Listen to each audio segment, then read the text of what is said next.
Alors, 3 piliers pour la vente de tes créations en ligne. Sans un de ces piliers, il n'y a pas de vente. En tout cas, moi personnellement, mon entreprise tombe à l'eau sans un de ces piliers. Et si je devais repartir à zéro dans un de mes business, c'est les 3 piliers que je mets en place instantanément. Moi, je m'appelle Rémi, ça fait maintenant 8 ans que je vends justement mes instruments de musique en ligne, que je vends mes créations du coup artisanales en ligne. Et vraiment en ligne, c'est-à-dire que moi tout ce qui est marché, festival, truc et tout, c'est vraiment de temps en temps, parce que pour moi la vente en ligne c'est ça qui fonctionne aujourd'hui, et si tu veux vivre vraiment de ta passion, c'est ça que tu dois mettre en place absolument. Ça ne t'empêche pas de faire de temps en temps des petits marchés ciblés, des trucs et tout, mais il faut que tu mettes en place une vente en ligne.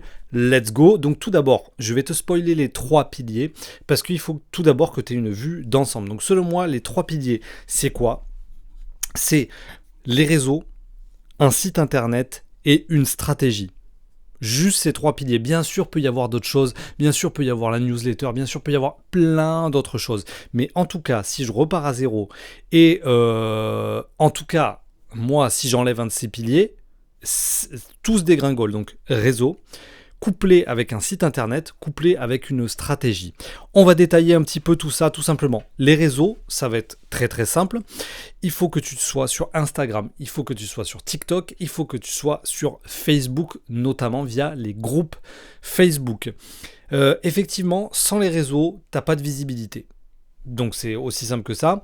Tu peux avoir de la visibilité en payant Facebook, tu peux avoir de la visibilité en payant Google, etc. Mais en tout cas, pour l'instant, si on part d'une stratégie 100% organique, c'est-à-dire que tu n'as pas un budget de fou à investir, etc., tu fais pas encore des grosses marges sur tes produits et tout, donc du coup tu n'as pas beaucoup de possibilités d'injecter beaucoup de budget pub. On va dire que vraiment de manière naturelle, il faut que tu publies sur les réseaux Instagram, TikTok, Facebook. J'ai déjà parlé dans pas mal de vidéos comment le faire, etc. Parce que il y a publier et publier. Il y a publier et avoir 12 j'aime, et il y a publier et avoir 10 000 vues, 100 vues, 100 000 vues, etc. C'est très différent. Donc il y a des techniques pour chaque réseau pour publier. Tu peux regarder sur mes autres vidéos où je décris un peu plus tout ça. Mais non seulement il faut que tu sois présent au moins 3-4 fois par semaine, non seulement tu dois être présent, mais en plus de ça, tu dois apprendre à publier. Soit tu te fais former, soit tu apprends par toi-même et tu te mets dans une vraie logique d'apprentissage. Pas ok, j'ai publié mon truc, ça va maintenant, on est tranquille, voilà, j'ai posé mon machin, ça a fait 2 vues et ça a fait 2 vues et 1 j'aime et c'est bon, j'ai publié, je suis content. Non, là tu touches personne. Il faut à chaque fois que tu te remettes en question et que tu te dises là ça a pas marché, ça a un peu mieux marché, je peux peut-être pousser, il faut que je m'inspire, il faut que je trouve, etc. Sache que une partie vraiment de ton chiffre d'affaires est corrélée avec ce que tu publies sur les réseaux. Si tu publies bien, entre guillemets, tu vas avoir forcément plus de visiteurs sur ton site et plus de chiffres. Si tu publies, on va dire, mal et que tu fais très peu de vues, tu auras très peu de vues sur ton site et du coup, tu auras très peu de ventes. Donc, tu dois absolument publier de manière efficace et toujours avoir ce côté apprentissage et essayer de faire plus de vues et essayer de t'inspirer de ceux qui font des vues pour essayer de faire la même chose, etc. Et avoir toujours cette remise en question sur tes publications. Là, je parle spécialement de TikTok et Instagram parce que Facebook, les groupes Facebook, etc., ça n'a rien à voir. Mais par exemple, Instagram et TikTok, qui sont vraiment des algorithmes qui sont ouverts et qui peuvent vous montrer à plein de monde, là, par contre, tu dois absolument faire un maximum de vues, un maximum de j'aime. Donc, dis-toi aussi une autre chose. En plus du fait que tu dois t'améliorer sur tes publications, tu dois aussi absolument... donc voilà. D'une part, avoir cet esprit d'amélioration. Deuxième chose sur l'état d'esprit quand tu publies sur les réseaux, c'est que c'est du long terme. C'est pas genre tiens, je fais ça, ça va marcher tout de suite et sinon j'abandonne et machin truc et tout. Ça peut être très long. Moi, j'ai mis beaucoup de temps avant de comprendre ce qui fonctionnait pour mon compte sur Instagram. J'ai mis beaucoup de temps à comprendre ce qui fonctionnait pour TikTok, etc. Donc, sans cette remise en question, tu n'y arriveras jamais. Mais sans cette patience, sans cette mentalité de c'est une course de très longue durée, c'est un marathon. Sans cette patience et sans cet état d'esprit, tu vas abandonner très vite, tu vas tester un peu ce qu'on te dit à gauche, à droite, et YouTube, et Niena, les formations, les machins. Et si ça ne marche pas tout de suite pour toi, tu vas te dire, bon, je continue à faire ce que je fais d'habitude, ou alors, pire, tu vas abandonner. Donc, 2 choses très importantes pour les réseaux. Tu dois faire un maximum de vues, sinon ça sert à rien. Il y a 3 choses importantes, pardon. Deuxième chose importante, mets-toi en tête que c'est un marathon et que c'est long et qu'il faut apprendre à faire des vues et que ça vient pas comme ça. Et que tous ceux qui font énormément de vues, ils ne sont pas mis à faire des vues en 1 mois, en 2 mois, en 3 mois. Donc c'est très long. C'est un petit peu déprimant ce que je te dis, mais c'est la vérité. Et troisième chose, c'est qu'il faut que tu aies toujours cette remise en question constante. Ça, c'est très important pour avoir une bonne présence, en tout cas sur les réseaux sociaux, une présence efficace. Deuxième chose, le site internet. Alors là, j'ai fait plusieurs sites internet, plusieurs pour des clients, etc. D'ailleurs, au passage, petit instant pub, j'ai fait une formation 100% gratuite. Si tu te casses le dos à faire des marchés, à faire des petits chiffres, des trucs instables, des machins que tu n'en peux plus, et que tu sais que ça passe par les réseaux, par un site internet, etc. pour faire plus de ventes, à ce moment-là, je te conseille d'aller cliquer dans la description. Il y a une formation qui est 100% gratuite où je t'explique comment avoir un business de création artisanale, mais en ligne, et de profiter des nouvelles habitudes de consommation de tout le monde et de te mettre en ligne. Donc c'est 100% gratuit, c'est dans la description. Tu peux me rejoindre. Donc, le site internet, j'en ai fait plusieurs. Avant de faire des sites, je m'étais beaucoup renseigné, qu'est-ce qui est bien, qu'est-ce qui est mieux, Shopify, PrestaShop, Wix, nani nana, WordPress et trucs et tout.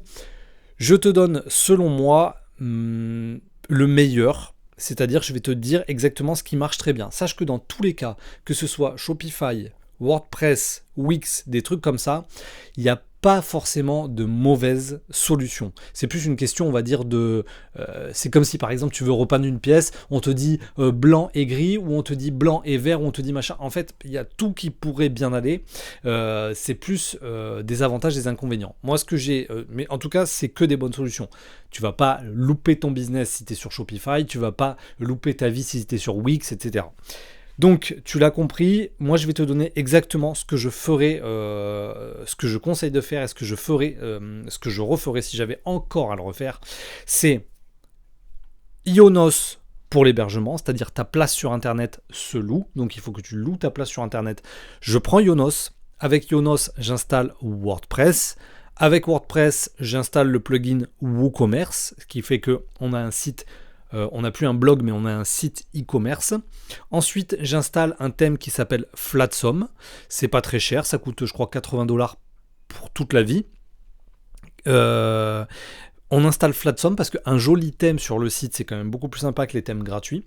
Et ensuite, j'installe Stripe et PayPal pour recevoir les paiements par carte bleue via Stripe et les paiements via PayPal, tout simplement, que tout le monde connaît. Voilà tout simplement ce que je ferai. Et si tu peux me faire confiance, si tu as envie de me faire confiance, arrête dans tes recherches de « Ah, si, c'est quoi le mieux, c'est machin, truc et tout ». Ionos pour l'hébergement, WordPress avec WooCommerce, Flatsum pour le thème gratuit, et ensuite Stripe et PayPal, et bonne nuit pour le site internet. Et ensuite, je fabrique mon site internet tranquillement, je le mets à jour, je le mets au point, etc. C'est plus si difficile que ça de faire des sites internet de nos jours. D'ailleurs, au passage, si tu es intéressé par le fait d'être accompagné, d'être formé, etc., je propose des formations, je peux t'accompagner. Dans ma formation, justement, j'explique comment on fait pour faire les réseaux, comment on fait un site internet, etc. J'explique tout de A à Z. Donc, si ça t'intéresse, contacte-moi tout simplement. Et en plus de ça, je pense qu'il n'y en a pas beaucoup qui font ça, mais moi, je laisse ouvert ma formation. Pour tous ceux qui se disent « Oh, il y a quoi de l'autre côté ? Je suis pas sûr, c'est internet, c'est machin, truc et tout. » On peut tous se poser plein de questions. Moi, je laisse ouvert ma formation pendant 3 jours pour ceux qui veulent voir un petit peu qu'est-ce qu'il y a de l'autre côté, tout simplement, et regarder un petit peu ma pédagogie, les vidéos, les machins, et tout ça un petit peu pour sentir un petit peu l'environnement et voir un petit peu si ça colle à toi ou pas cet enseignement. Donc ça, c'est une possibilité que j'offre. On retourne maintenant. On a vu les réseaux, deuxième pilier, le site internet, et troisième pilier, la stratégie. J'ai presque envie de dire que la stratégie, elle est capitale. C'est le troisième pilier, c'est sûr. Mais en tout cas, réseau et site internet, c'est la base. Bref, la stratégie, elle est très simple pour ma part. Je suis tout seul, je ne veux pas développer une espèce de multinationale avec des milliards d'employés qui vont m'envoyer au prud'homme toutes les 30 secondes, etc. Je veux avoir de la flexibilité, je veux avoir du temps devant moi, je veux pouvoir me dire tiens là je pars en vacances pendant 2 semaines, comme je le souhaite, comme je veux amener mes enfants à l'école le matin, les récupérer à 3h parce qu'ils sont malades à 2h, à midi, à machin. Je veux cette flexibilité-là et avoir le temps pour ma famille. Et en plus de ça, j'ai des enfants. Donc ça, c'était un petit peu pour le contexte, pour te dire euh, sur quoi je base ma stratégie. Donc ma stratégie, elle est basée un petit peu sur cet environnement là. Donc pour moi, c'est l'optimisation du rapport temps-euro. Donc là, je vais faire mon gros capitaliste ou tout ce que tu veux, machin. Mais pour moi, le temps voilà, mon temps doit être très productif. C'est-à-dire que si je passe 1 heure, ça doit me rapporter un certain nombre d'euros. Je peux pas me permettre, avec cette vie, avec des enfants en bas âge, etc., avec le fait d'avoir une entreprise de vivre de ma passion, etc., je peux pas... En fait, c'est bien beau. C'est souvent ça, en fait, le côté un peu dark que certains ne veulent pas endosser. C'est que tu veux un métier que tu adores. Tu veux un métier qui vient de ta passion. Tu veux tout ça, tu veux en vivre. Tu veux arrêter le salariat. Tu veux arrêter de te taper les bouchons. Tu veux tout ça et tout. C'est pas de problème, mais sache que si tu veux de cette vie-là, il va falloir que tu penses marge, il va falloir que tu penses chiffres, il va falloir que tu penses euros, il va falloir que tu penses business, développement de société, etc. Donc souvent, j'en vois pas mal qui sont très, comment dire, voilà, je veux vivre de ma passion, je veux machin, un travail aligné et tout, mais ils veulent pas ensuite les responsabilités que ça implique, surtout si tu as une famille. Donc tout ça pour dire que tu dois absolument t'intéresser à ta productivité, à combien tu ramènes d'argent par unité de temps. Voilà, tout simplement. Donc ça, c'est la première des choses de ma stratégie. Chaque chose que je fais, c'est est-ce que je perds mon temps? Est-ce que du coup je perds mon argent? Je t'explique. Par exemple, un exemple tout simple. À un moment donné, je vendais des accessoires sur mon site internet, des pots pour réparer les instruments de musique. Sauf que ça me prenait du temps.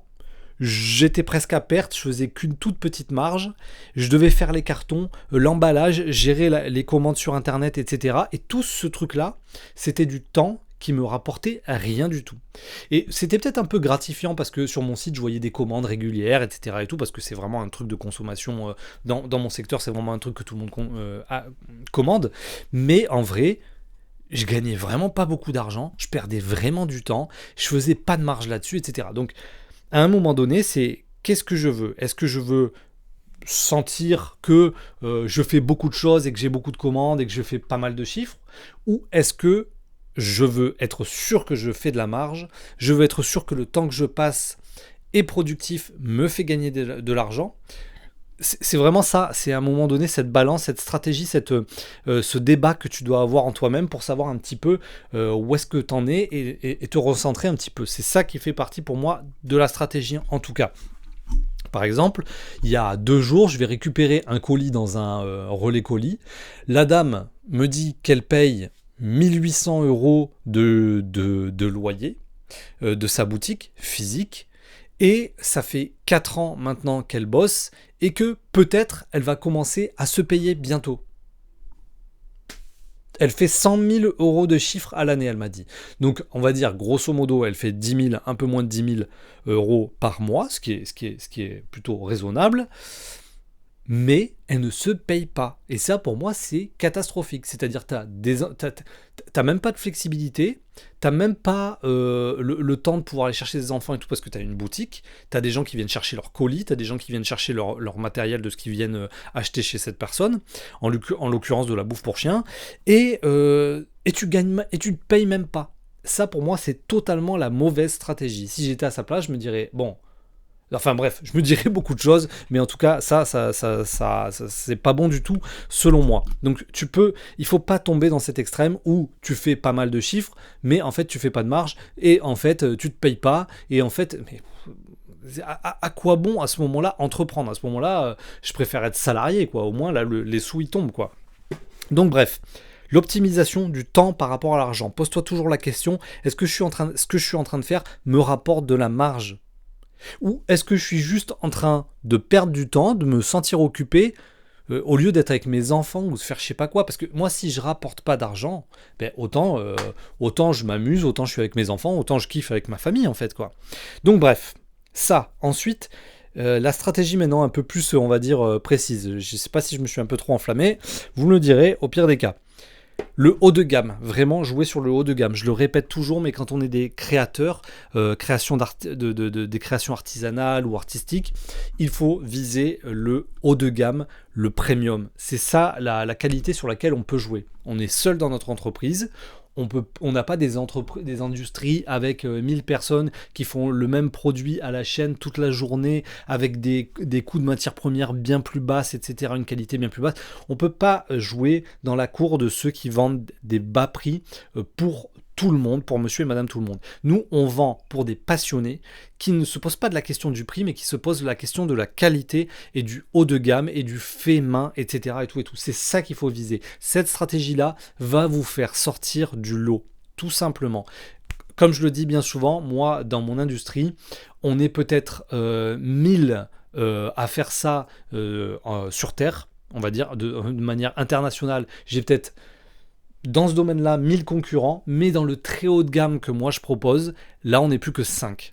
Donc tu préfères te battre contre 5 personnes ou contre 1000 personnes qui ont du coup pas du tout les mêmes armes que toi. Toi tu es là avec un pistolet à eau, que les autres ils sont là avec des énormes mitraillettes, des machins, trucs et tout. Donc laisse tomber la conquête des bas prix, les machins, ça c'est pas pour nous du tout.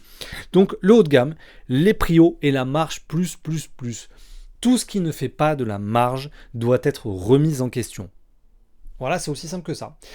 Remise en question, ça ne veut pas dire le stopper, parce que peut-être qu'il y a des trucs que tu adores faire, qui se vendent bien, mais qui ne font pas de marge. Ça ne veut pas dire les stopper, ça veut dire augmenter tes prix. Peut-être voir ta manière de faire. Peut-être tu peux faire les choses en 3 fois, en 4 fois, en 5 fois, faire un petit peu un peu plus de travail à la chaîne pour justement optimiser ton temps de production de ce produit-là et peut-être diminuer ce temps de production et peut-être être moins des fois perfectionniste et moins un peu psychopathe et autiste sur certains détails que personne ne voit et qu'il y a toi qui vois mais qui te font perdre du temps, etc. Bref, il faut que tu remettes en question tout ce qui ne fait pas de la marge. Ça, c'est très très important dans ta stratégie. Calcule, fais des calculs, apprends à calculer un prix de vente. J'ai fait pas mal de vidéos dessus d'ailleurs. Apprends à calculer un prix de vente, apprends à savoir si tu fais vraiment de la marge, apprends à voir si tu fais juste du chiffre mais que tu es à perte, etc. Et remets en question tout ce qui ne va pas. Augmente tes prix, trouve une manière d'augmenter, de faire de la marge. Et si vraiment c'est impossible, comme pour moi par exemple les accessoires que je vendais pour mes instruments de musique, eh ben j'arrête. Tout simplement. En fait, c'est pas que j'ai arrêté, c'est que je me suis dit, je vais les vendre à un prix qui fait que ça m'intéressera de les vendre à ce prix-là. Même si c'est pas le prix du marché, même si le prix du marché, on va dire c'était 20 balles, tant pis. Il y a tout le monde qui les vend à 20 balles, moi je peux pas les vendre à 20 balles. Donc si je les mets à 20 balles, je perds mon temps, je perds des sous, je perds tout. Donc jusqu'à ce que j'ai la force de pouvoir les vendre à 20 balles, la trésorerie, on va dire la capacité d'achat de pouvoir vendre à des prix bas comme ça, jusqu'à ce que j'ai ça, et si je l'ai pas, c'est pas grave, je le vends plus cher. Ou les gens achètent plus cher et je suis gagnant, ou personne n'achète et c'est pas grave, j'en ai besoin moi-même. Donc, la marge plus, tout ce qui ne fait pas de marge doit être remis en question. Je ne veux pas 100 commandes par jour sur mon site internet, je veux une commande par... J'en sais rien, mais je veux pas 100 commandes par jour. Je veux une commande par jour, une commande tous les 2 jours ou les 3 jours. Mais je veux que ça marche, je veux que ça soit de la marge. Voilà, je veux que ce soit que des commandes importantes, de prix importants, avec de la marge toujours. Je m'en fous du nombre de commandes, je m'en fous du chiffre d'affaires. Quand cette personne m'a dit qu'elle faisait 100 000 euros de chiffre d'affaires et qu'elle faisait 0 euros dans sa poche, non-sens absolu. Pour moi, non-sens absolu. Donc, c'est l'inverse qu'on veut. Je veux pas 1000 produits pour absolument inonder le truc, que ma boutique elle soit blindée de 1000 trucs et que je sois obligé de... Parce que 1000 produits, ça veut dire qu'il te faut une trésorerie quand même de malade.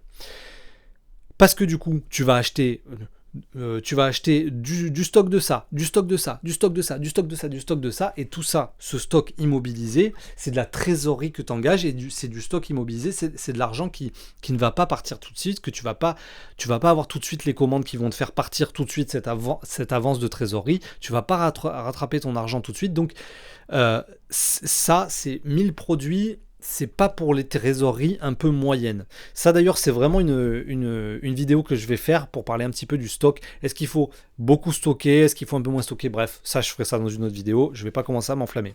Donc, pas 1000 produits, mais que des produits que tu sais qui se vendent, que tu sais qui font de la marge et que tu sais qui plaisent aux clients. Peu de charges fixes. Voilà, pas de local, pas si tu peux bosser dans la chambre de je sais pas quoi, pousser les meubles, te mettre dans le garage de grand-mère, de tout ce que tu veux, mais pas de local dans un premier temps, pas d'employé et pas de crédit à la banque, genre ouais, je demande 50 000 euros pour lancer mon entreprise, pour prendre un local dans le centre de ma ville. Il n'y en a pas de prise de risque à ce point-là. On y va tout doucement, on augmente tout doucement, et quand tout ça c'est stable, que je fais de la marge chaque année, que j'augmente mon chiffre et ma marge chaque année, si tout se passe bien, là, je pourrais changer certaines choses, améliorer ce système. Mais en attendant, pour moi, c'est le système parfait. Efficacité sur les réseaux qui amène tout ce monde-là sur le site internet. Tu fais des ventes grâce à une stratégie que tu as définie et qui fait que tu es reconnaissable. Parce que la stratégie, c'est aussi très important pour être reconnaissable. Si sur ton site internet, pour le même produit, le même produit, on va dire, tu as des produits à 5 euros et tu as les mêmes produits à 450 euros sur le site, pas les mêmes produits, mais le même truc, les gens ils vont se dire, mais qu'est-ce qu'il fait lui? Il fait du low price, il fait du Amazon, il fait du Temu, ou alors il fait du LVMH, il fait des trucs comme ça. Qu'est-ce qu'il fait, tu vois? Il faut que tu sois reconnaissable, il faut que les gens sachent tout de suite quand ils arrivent sur ton site, ah oui, lui rigole pas, lui c'est la qualité, lui c'est le truc, chez lui j'aurai toujours de la qualité, etc. C'est ça l'importance de la stratégie. Sur ce, n'oublie pas de télécharger la formation gratuite si tu ne sais pas comment ça marche, la stratégie en ligne et tout.